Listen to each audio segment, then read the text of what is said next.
Let's start. Hello to the TOC meeting, 27th of May. So we have to go over our action items from last week. We will check the dashboard with the PRs and issues we have and talk about any other business. So we don't have any update this week. So we also should talk maybe when we want to schedule again working group updates. Okay, actions from last week. Oh yeah, we have a lot. So I created a community issue regarding the easy CLA or the CLA setup for the new Concourse GitHub org. For your information, Chris and Derek. So I've been, I think, mentioning this. Cool. Well, I hope to have this sorted out this week. Yeah, legal was off last week, but there's just one last little thing that needs to happen, but I think they should be all sorted in the next few days. Yeah, I'll put this in progress just to have transparency on it. Yeah. Okay. I don't see Ram. Ram is here. So we had discussed at some point that we want to update the CFP for the Cloud Foundry Day Europe with suggested topic about application development, something like that. I'll follow up on that today, Beyhan. Sorry, it slipped my mind. Okay, all good. I will transfer the action item then to the next week. Okay. So there was a help request or unsigned easy CLA. This is already done. Amelia promised to help. On this one, I didn't have time to check about his projects. Let's see. It was with lowest priority for me. That's why it's. So I've been talking to Jan von Lowenstein about RFC for system integrate, adding support for system build packs, cloud native system build packs. And we found out that there is already a PR suggesting this. So it's all actually the direction which we've been talking to have a test in the acceptance test, which uploads a native build pack and pushes an application with that. So I did already a comment here. Something I see there are also other comments. So that's why I think this should be also marked. I also linked this one in the RFC, the CMB system build packs. Yeah, we had some discussions about the cost savings measures. One action item was to initiate a Slack channel where we want to have the discussions. So I created one. Okay, so I am a little bit too fast. This is about the cost savings, and there is a Slack channel to have the discussions. They are focused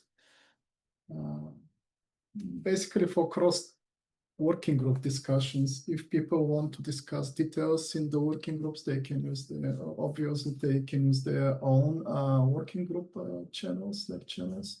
But this is for our staff discuss cross working group. And there was also a discussion about Slack, how to save costs from Slack license. We thought maybe a good idea could be to have only the active contributors in the Slack workspace. But there are people saying I'm not a contributor, but still I'm active in the Slack. So doesn't look like possible option. Yeah, it's nice to be able to have, brand new users pop in and ask questions, or longtime end users too. Yeah, I wouldn't. I mean, that is an option. Maybe if the really core dev work needs to have that, we could do that. But it would be a shame to cut that off to the general public, I think. Yeah. Yeah, this was the feedback also in the Slack discussion. Okay, we have the action items, then we can continue with the dashboard.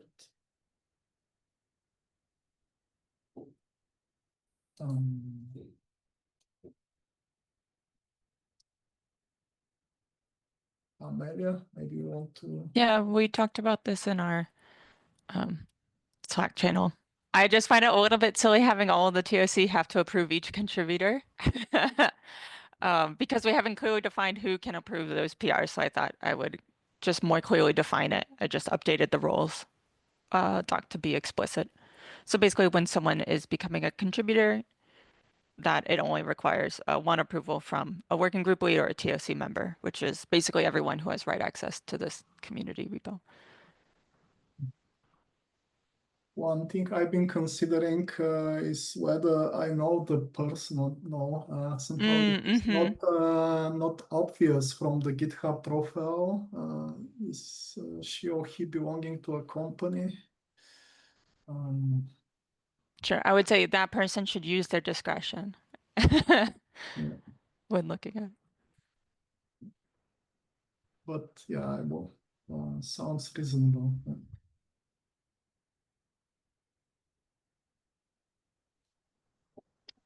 Any feedback? Seems reasonable. Agree. Yeah, I think it's reasonable. Okay, then.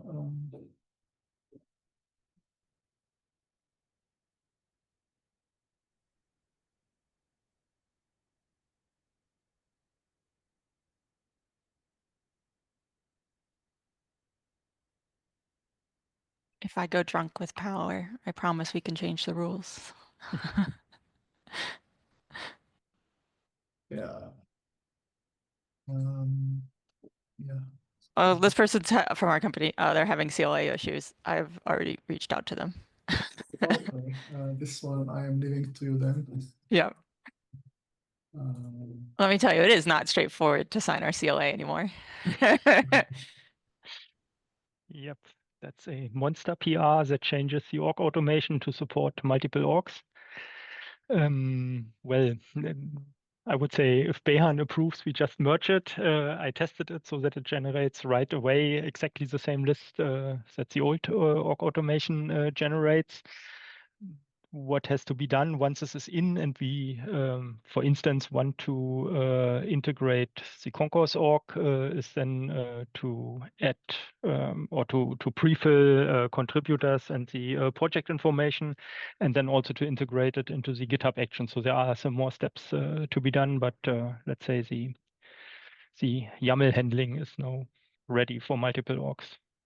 There were a few tricky things to be done so that the workgroup leads of the other org get access to the community repository. I assume the workgroup leads should have exactly the same rights, so I have to generate a few more workgroup leads minus GitHub org teams and then grant access to the community.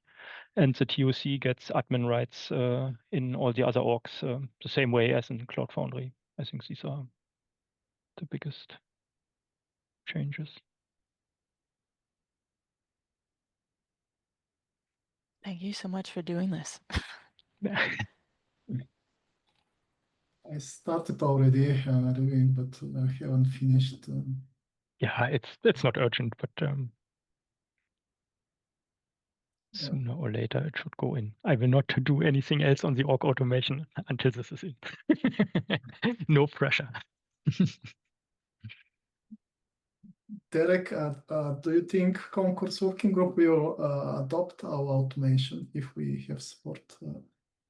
Yeah, absolutely. That was the intent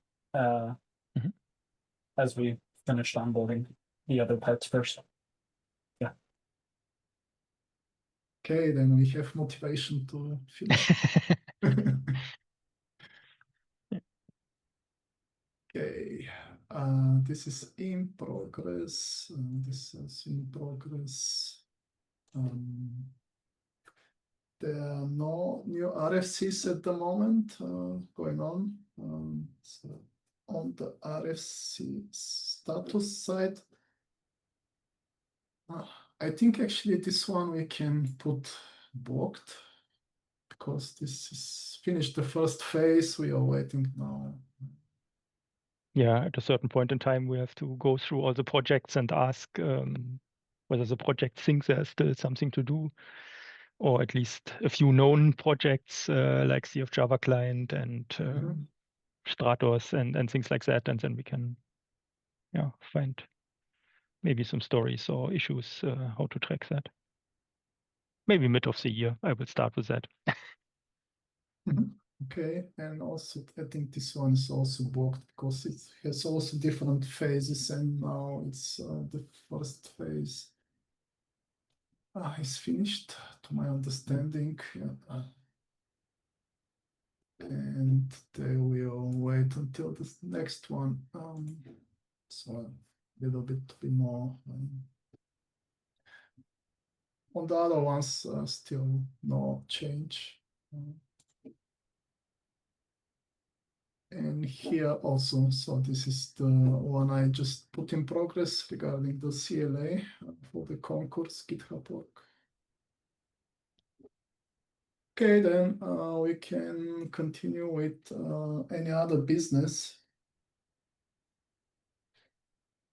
Yeah, there was a discussion in Slack about having a page on our docs dev guide about, which mentions the options you have if you want to deploy Cloud Foundry applications, or so to say Cloud Foundry providers. And maybe people in the call joined because of this PR. Do you want to say something? Yeah, Now is your time. I guess Sven can tell it in a more better way. A cop-out. So I remember a few years ago there was the idea of having the certified Cloud Foundry providers, which I don't know where that went, but on the KubeCon we got a lot of requests of, hey, where can we try out this Cloud Foundry without having to set it up? Because Cloud Foundry is not something you just, like Kubernetes, go to AWS, say I want 5 clusters, and you get 5 clusters. So the question was if it would make sense if the documentation of Cloud Foundry would just link you to providers where you can just go and deploy your app. No, Vailii is also from anynines. Yes. The people from Stackit are not here. They are hoping we are making the case well enough that they don't have to come. So the thing is that the idea would be to have it added to the documentation. Sorting I would leave up to the TOC, because if I would say, yeah, we should sort it alphabetically if it's implemented, then people could come and say, yeah, but your name starts with an A. But yeah, that was our idea here, that maybe it makes sense to just have all the providers that want to be listed there, with it being open to everyone, so nobody can say, yeah, they paid you to make them being advertised. I'm worried about advertising, period, in the docs. I mean, there are other ways to communicate it. If the TOC decides it should go there, that's no problem, and I'll make sure it all works. But I'm concerned about advertising. I don't know what the rules are. We can always have this as a pinned thing in Slack or in other places as well. I mean, there are other options for this. So that's why I wanted to bring it up here, is to find out what the TOC thinks about it.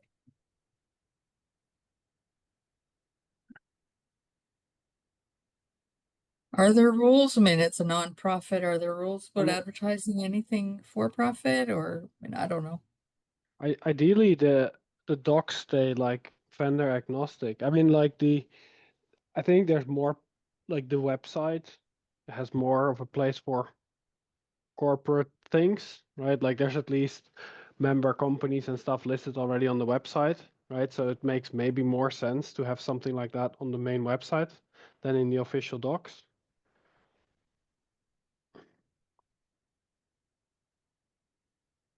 The benefit of the docs though is it can be PR'd and updated quickly.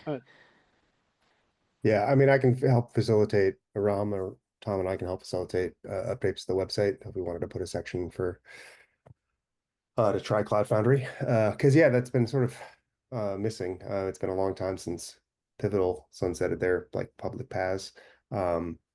So having anynines or stack it like publicized in some way, I think that's a great idea.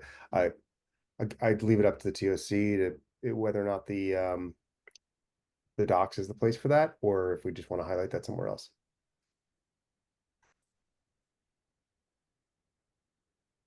I think there was a page on the website about this. I was trying to find that one. But most I mean, we haven't, the certified providers thing was sort of sunsetted several years ago. Yeah. So that might have been where that would have been. I don't think there is a spot on the website that exists now.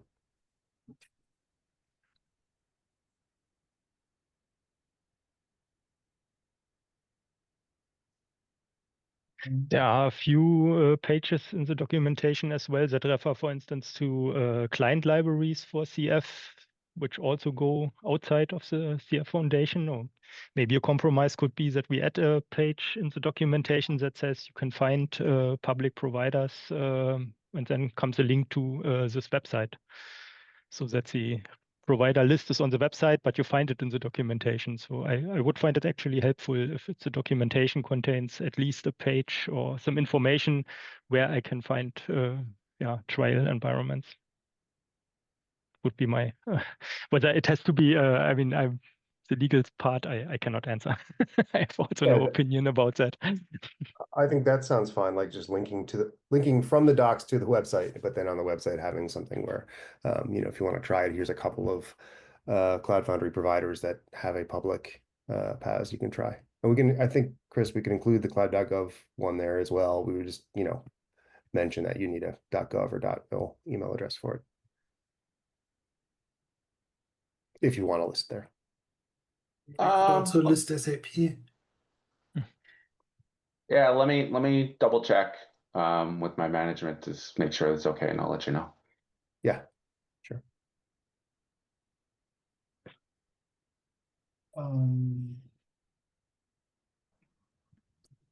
Okay. Sounds like, yeah. Amelia, I was gonna say, sounds like we're on the same page. Like we want this information out there, and the CF website is the cloudfoundry.org is a good place for it.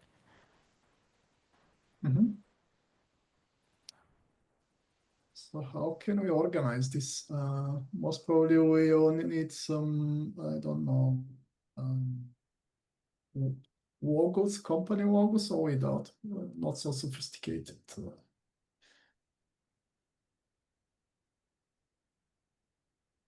Ideally, we already have the company logos because of various. Yeah, on the members side. Yeah, yes, right. It's correct on the members. Sorry, I cut you off there, Ruben.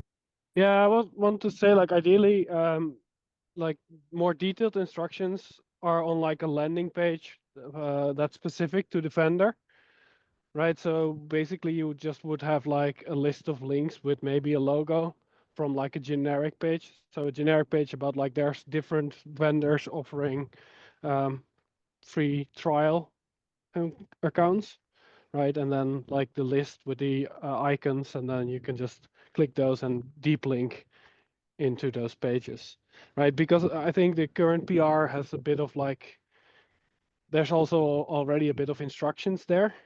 That stuff ideally lives on a landing page that the vendor controls. Right, so we don't have to update, like there's no back and forth with updating. It's just a logo, a name, and a link to where they can sign up, right? That's basically it. Yeah. I like that idea. That's better. Yeah, and I would imagine some kind of disclaimer saying the foundation isn't endorsing one vendor over the other, etc. Yeah, so that's all in that page, right? So that page is like the generic stance from the foundation on this, right? With the disclaimer and saying like, here is a list of vendors where you can try it, and then I think that's clean to do it that way. Yep.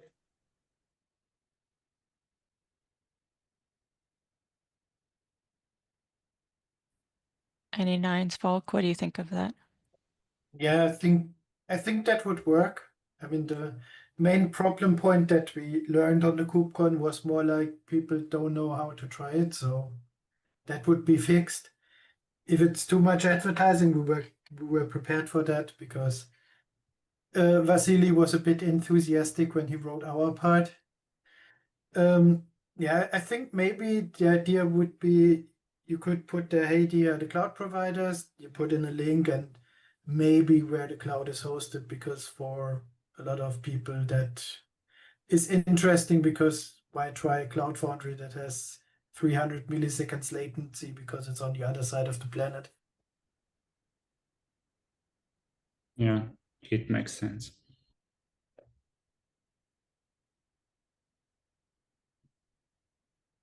Yeah, the maintenance issue where things change, paths change, instructions change. I don't want to keep that up to date either.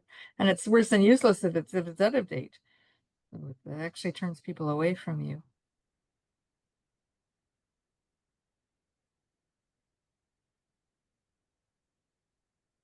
Chris Clark, did you say that you could work with them?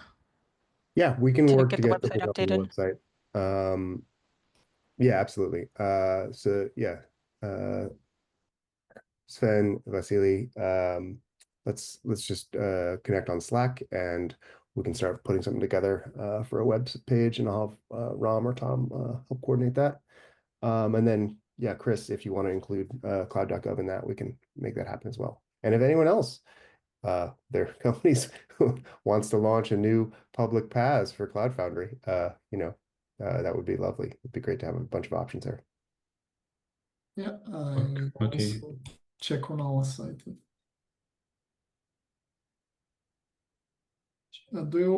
Should I create issue to have this, or you don't need any?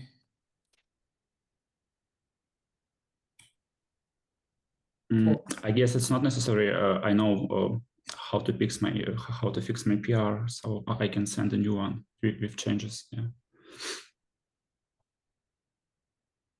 I mean, in the end, it will probably just be a link from the docs, more like here you can try and then you land on the CF page. No, I meant overall to tracking the creation of the new page on the org and then updating the docs and so on. Beyhan, I think having an issue will be good because we can ask questions and get some answers and collaborate instead of Yeah. Yeah. Let me create one. If you don't want to use that, it's fine. Yeah. Yeah, that statement about where to get that information, it wouldn't be in the repo, in the docs dev guide repo now.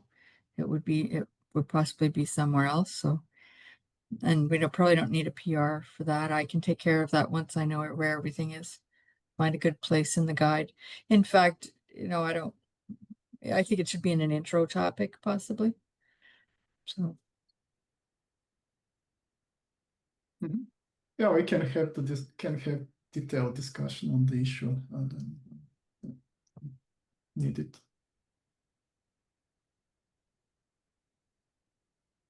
Okay, sounds like we have a plan.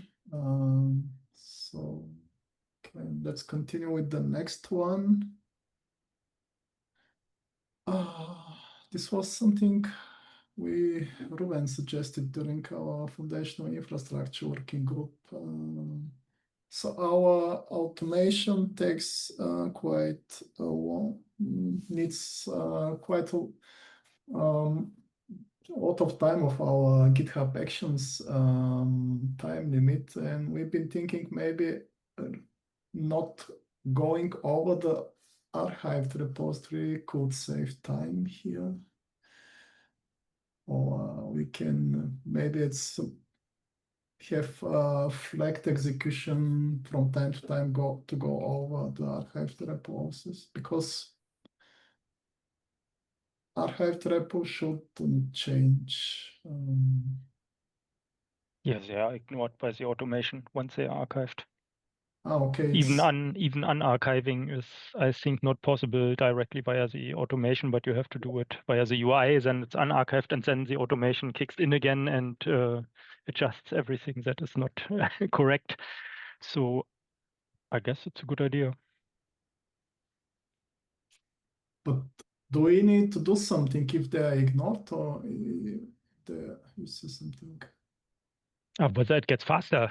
That's a good question. But the files get smaller. But I would be surprised if it gets faster. Maybe we can check the action logs and see if there are some logs that somehow relate to archived repositories. Okay, I can check the logs and see when there is potential. If yes, then I can create.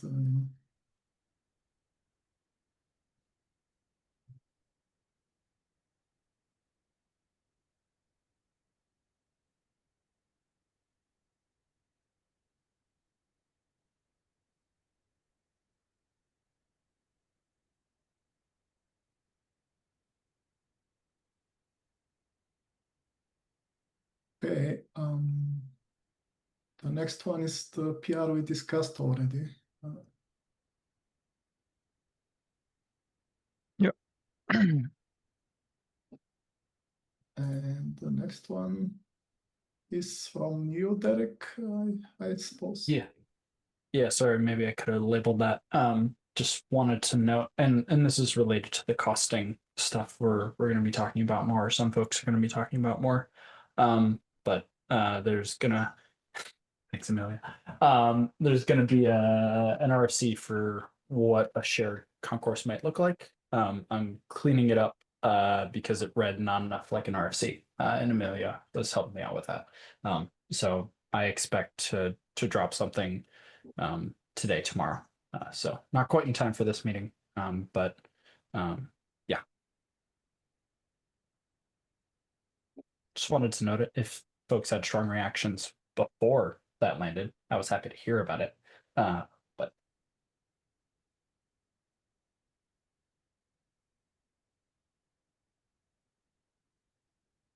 I look forward to reading it. I think it's definitely something we can try. I think we've been discussing to have first one working group adopting that service, and then see how it goes, and then no, everyone all at once is always the best plan. Yeah.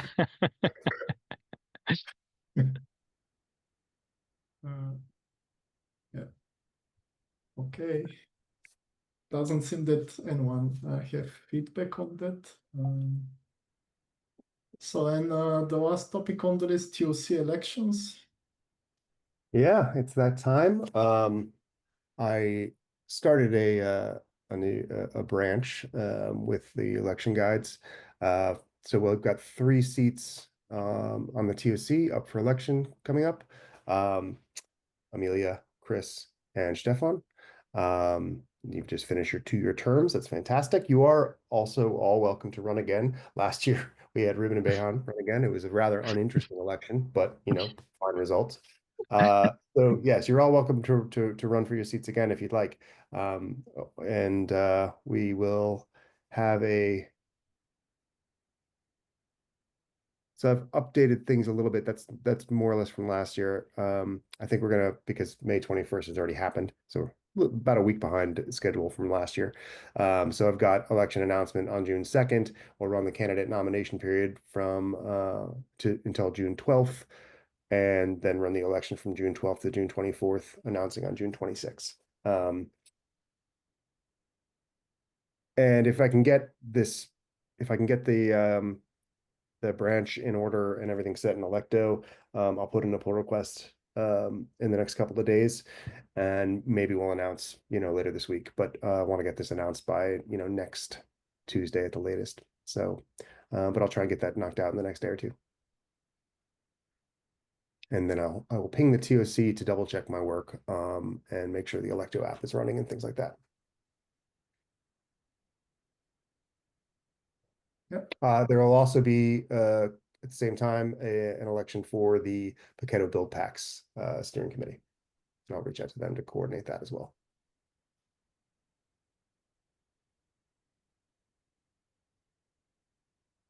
Thank you. Thank you. I look forward to having Eric Mom jump in and correct our PRs last time. Ping him to fix the Electo. Yeah, well, for sure. Yeah. We can try whether he put an error somewhere. So. Leave a note just for him in there.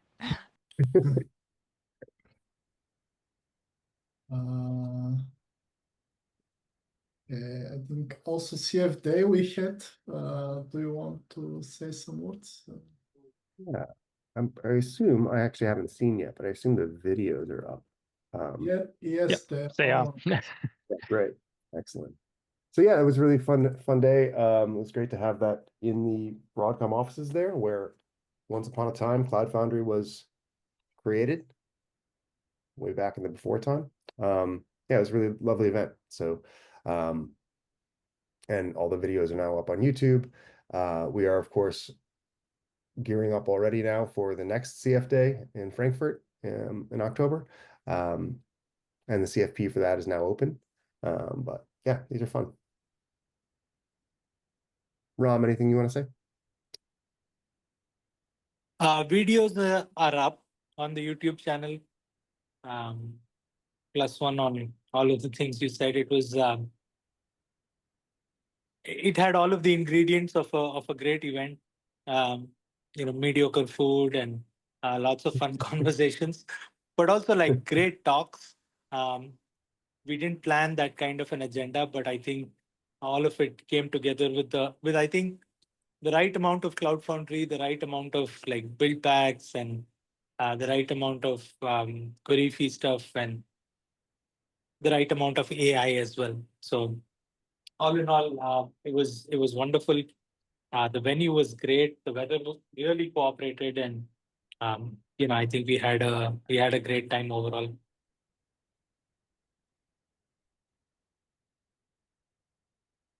How many registrations we had actually?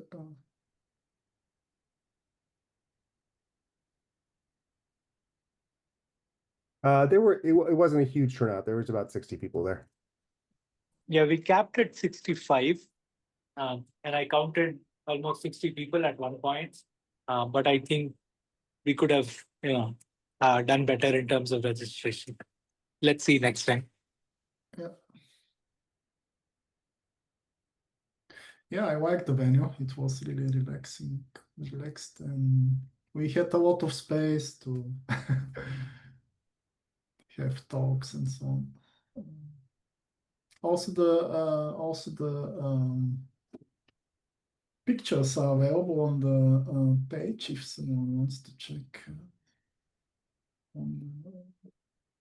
Here. If you didn't see those. Yeah, I think only a handful of pictures have been uploaded. Or is it the whole thing now? I don't know. I'll have to check. There are not so many. I don't know how many get uploaded.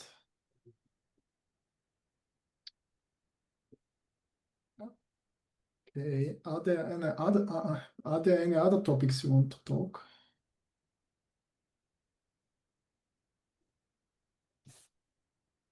If not, we are done for today. Thank you for your time. Take care and see you next time. Bye bye. See you. Bye bye.